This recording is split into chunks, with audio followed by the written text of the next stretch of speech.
I get so lit up and so excited about creating change in my life. And I have a plan and I do all these things and then nothing. And then I go back down that spiral. And I don't feel motivated and I don't feel like doing it. And I'm just as lost, or maybe more than I was before. And I just don't know.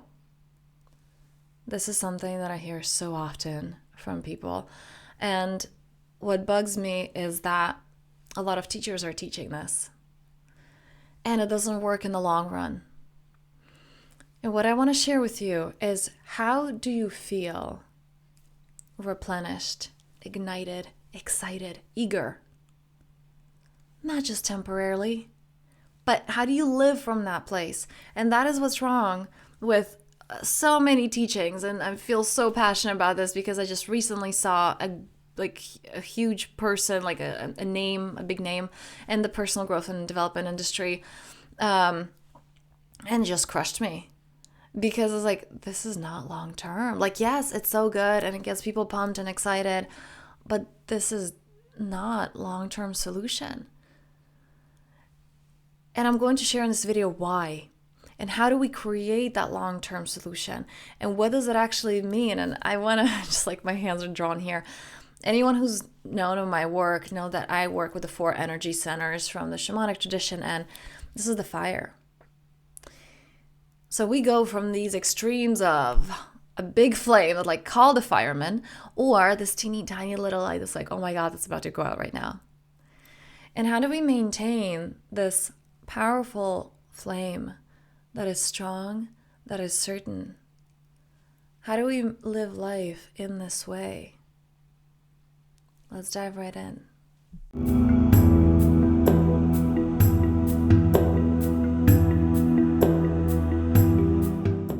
All right, so this has been inspired by so many clients and just people that I talk to that they're like, and this was totally me in the past, so I get it, and I know what didn't work, and I know what does work, and this is why I'm making this video, because I want those long-term results for you, because so many people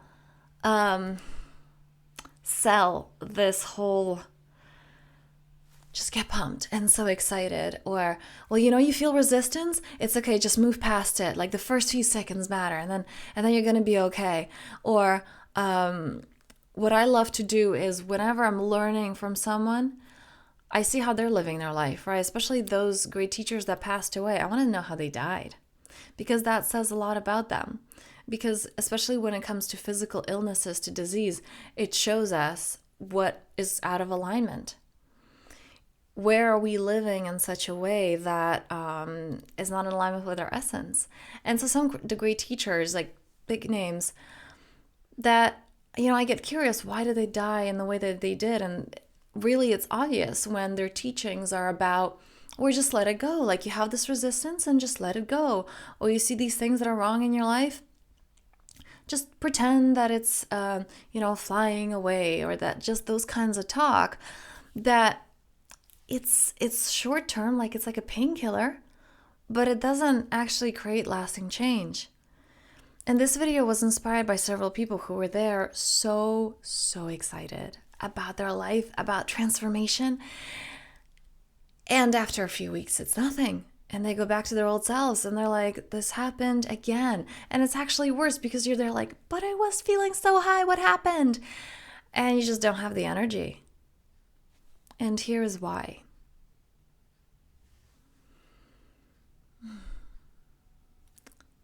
When we create,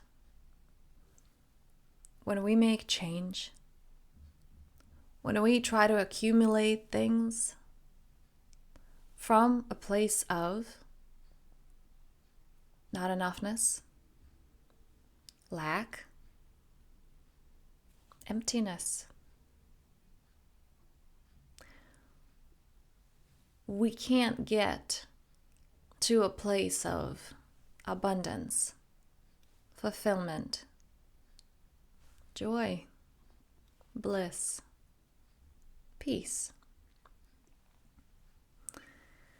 Here's what happens with so many teachings that is off.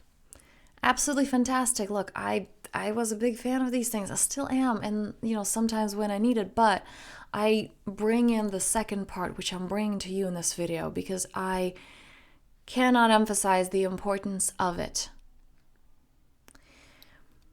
There's a part of you, let's say, that created a limiting belief. I gotta work hard. If I am to become anything, I gotta work hard. How many of us have heard that one when we were growing up? Like, you're too lazy. Like, nothing is ever gonna get accomplished, right? You gotta work hard for the things in your life if you wanna have a good life. And there's that belief system. And you would go to just, there's so much content out there and people who go into, well, it's just, that's an old belief system. Just flip it over. What's your new belief system? Things come easy. That feels amazing. Okay. And that feels empowering for a short amount of time. And you may even see this new belief system manifest in your life. Like, oh my God, things do come easy. Check this out. This is awesome. I love it. And this will not last. Here's why. Because what you really did with that one, with things didn't come easy, and there's that struggle, there was a part of you who at some point, deep down, that's the subconscious mind, who created this belief system, who perhaps grew up in a family where they felt they needed to perform. Everybody else performed. Like, right, if I want to be loved, I have to take this belief system as my own and accept it as my own. Right, things don't come easy. We're a hardworking family. Or maybe there was a fear of parents who were, abusive or alcoholics or drug addicts, and goes like, whoa, okay, I don't want that. I'm scared of that. I gotta work hard. I don't want to be like them. And it came from this fear. That part is still there. That part who feels so scared, or who needs love, who feels that it's not good enough, that it needs to fit in. It's not going anywhere. And it's bringing forward these belief systems. So when we just kind of, it's you can see it however you want to. Some people use it as the inner child. That's what they refer it to as, some just in the subconscious. I do love the image of the inner child because it just really brings forth that the truth is we did come up with all these things when we were children. So that's why I'm using this as the metaphor that I'm using is the inner child. So imagine this younger version of you that says, I am so scared, or I don't feel enough, or I feel like I need to perform. I don't feel safe. And you just write on a piece of paper your new belief system, okay? Things come easy to me. And you stick it on their forehead and say, I'm going to pretend you don't exist because that's my new belief system. What did you do in this process? What did you accomplish? It's like you put a new layer of paint without dealing with the old one. Not only that, but you created more disconnection in the process. Because all that part wants is to be accepted, to be loved, right? Just like in our family of origin, we felt that we don't belong in one way or another. We may have had the best parents, but your ego is programmed to lack. Have you noticed that? Have you noticed how you're looking for things that were wrong? You're remembering those episodes in your life where something felt unsafe because you don't want that to repeat it again. So every time that something reminds you of that, you go, nope, that doesn't feel safe. I remember my old experience. This happened before. So your mind is just programmed to survive, and it's doing its job really well.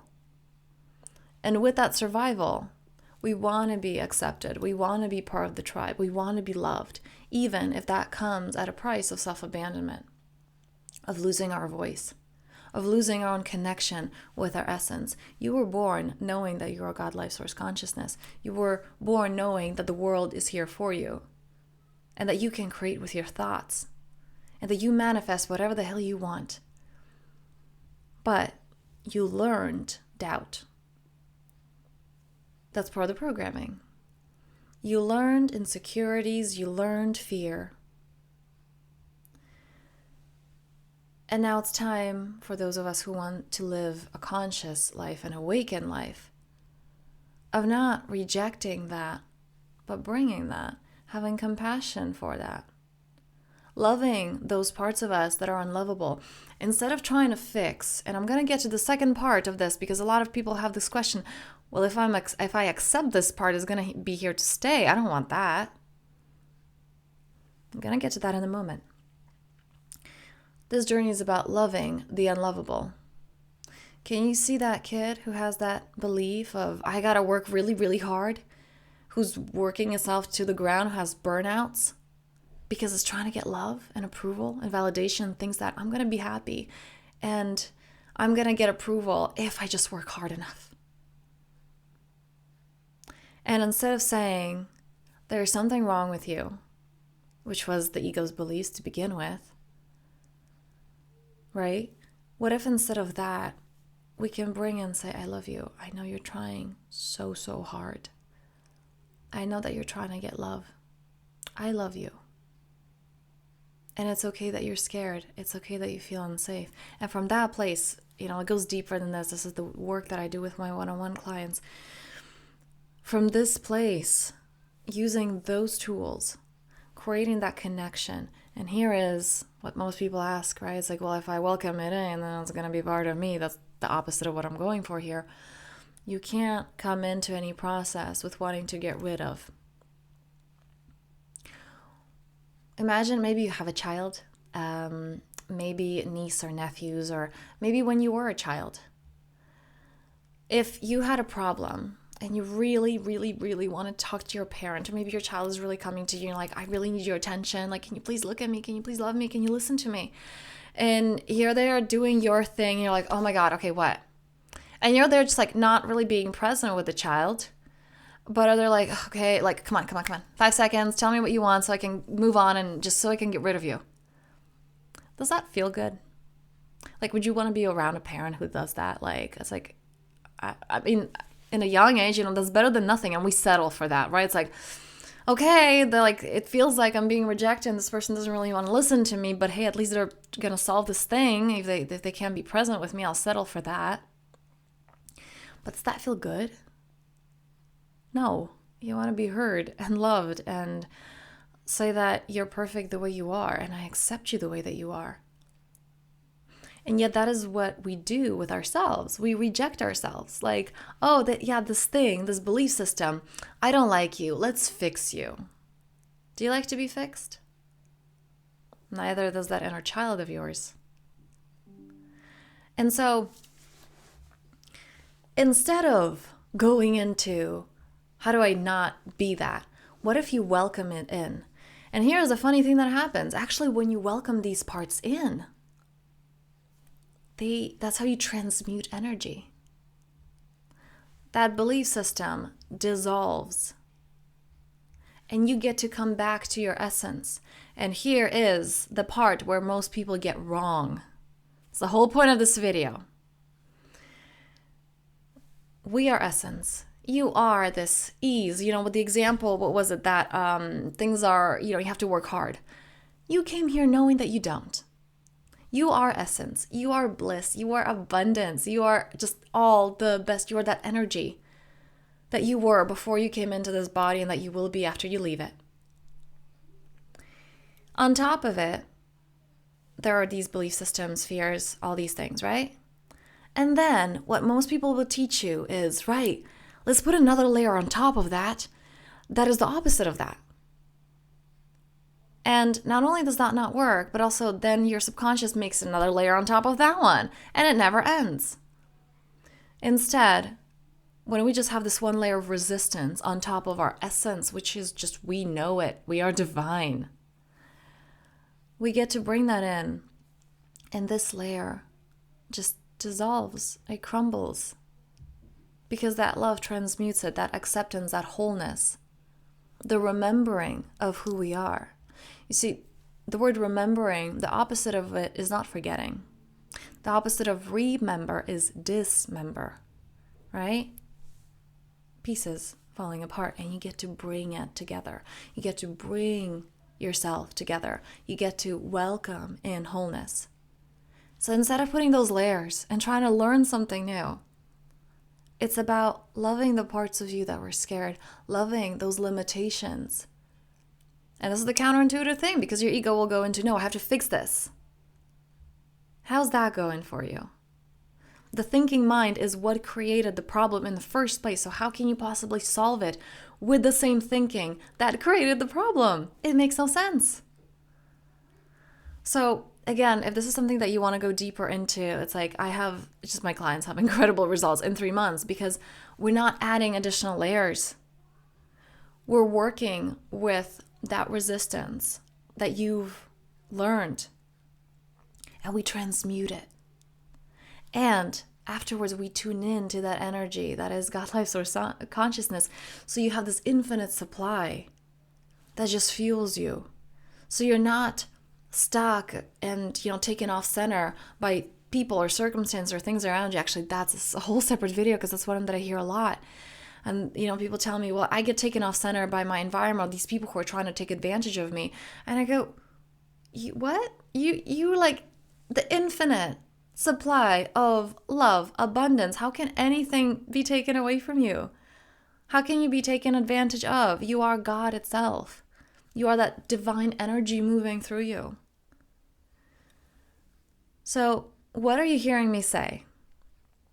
And really, to recap, I would love to hear below what stood out for you, because we may hear, what just came through in very different ways, and I would love to hear your point of view on this. But the main takeaway is that it's not about trying to fix yourself. It's about actually accepting the divinity that you are and the willingness to see that in all of you. Can you love the unlovable? Because that is what creates the love. That is actually, Beauty and the Beast, that first you have to love something for it to become lovable. You get to create that. You get to create that connection within you and in our world. It begins with you. And on this note, I thank you so much for being here. There's a special offering, a free gift that I'm sharing below. Check out the link in the description. And I'm wishing you a very powerful day. May you remember and embody that creator energy that you are.